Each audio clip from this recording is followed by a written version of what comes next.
One of the wonderful things about Maine is that there are just so many places to explore, so many things to do from one end of the state to the other. It's not really like that in maybe Kansas or Iowa. No disrespect to them, but Maine is special.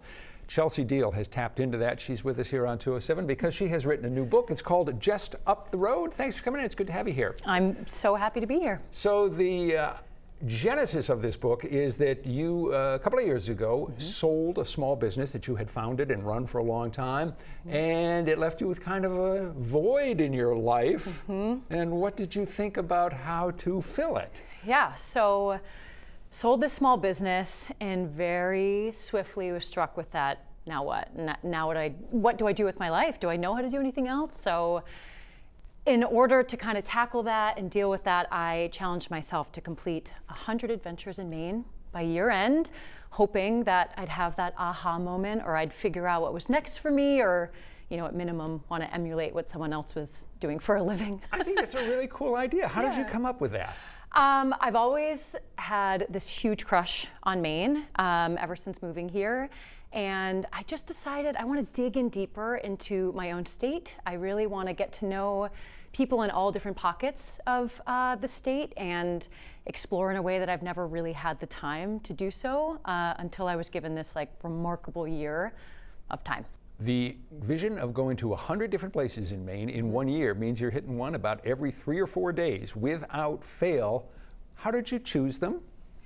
So honestly, a lot of it came to me as I was going through it. I would meet someone and they'd be like, oh, you know what you need to do? You have to hike this trail or this mountain. Even my physical therapist was like, there's this great mountain that you should go to. And I'd be like, all right, I'll try it. So I really was kind of winging it as I went through. There were some that I had mapped out, but most of it was just discoveries kind of along the way. Let's talk about some of the places that you went. Some of these places are well known, some of them are not. Monhegan Island is a place that you visited. Most people know about Monhegan. A lot of Mainers have never been there.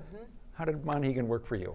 Oh my God, it's a dream. It's you walk through these dusty paths leading to rocky cliffs, and along the way you're meeting painters that are just, you know, taking in the landscape and creating some beautiful work of art.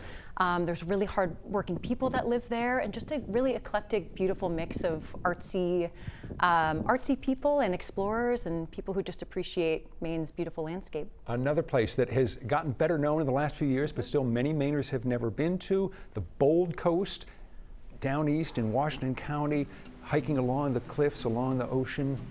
It's a pretty spectacular place, isn't it? It's beyond remarkable. That's probably the place that I would say, if you can squeeze in some adventure time, make your way down there, you're going to be really pleasantly surprised. And the hikes aren't massive. I mean, there's some that you can do that are just 1.5 miles, and you're still reaping these huge rewards in terms of like overlooks and things like that. You not only set out to go to places and hike or walk or whatever, but you also wanted to experiences. What was maybe an experience that really stood out and surprised you? So it's actually one of the first ones in the book, but I hiked to like a snowy hidden sauna that was nestled deep in the woods at Nurture Through Nature.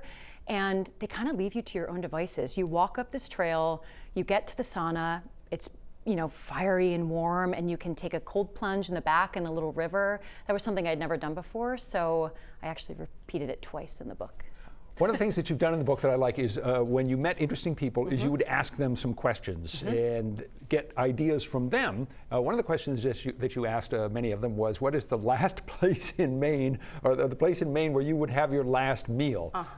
What would be the place in Maine where you would have your final meal? Okay, so this is a toss-up, and actually Blake Hayes did a great job where he was like, well, my appetizer would be here, but my main course would be here, which I love. So my last dinner would probably be at Street & Co., and that's for nostalgia reasons. It was the first meal I ever had in Maine, and it just holds a special place in my heart. But Long Grain, their spicy night market soup in Camden, is something that I have dreams about, truly. What about you? That's a conversation that'll take another 5 minutes, and we don't have the time. You also have a website where people can check out what you've been about, where you've been going. It's called gadabout.com. Gadabout Maine, yep. Gadabout Maine, and people can follow your journeys there as well. Yes, exactly. Chelsea, thanks so much for coming in. Thank appreciate you being here. Appreciate it. Again, the name of the book, Just Up the Road. We've got more information about the book and its author in the 207 section of our website and app. And stick around, we're going to return right after this.